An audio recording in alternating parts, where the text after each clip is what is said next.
Hey, it's Megan with WTI, and if you are looking for the most natural looking and super long lasting lip color, well, I would personally recommend this Wonderskin Wonder Blading Lip Color. This is my second color purchase with Wonderskin Lip Color, and I cannot get over how unique this whole lipstick experience is. I really love the first color that I got, but I kind of wanted to get a color that was a little bit more on the natural side and not so intense.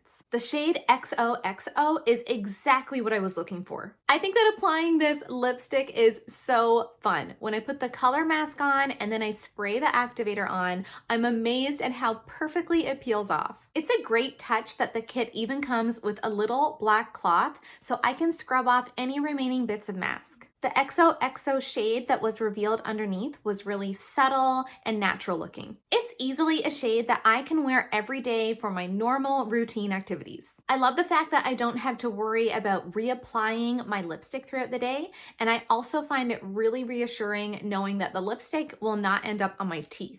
This Wonderskin lip color is just as beautiful as it is convenient and really fun to apply. And that's my point of view.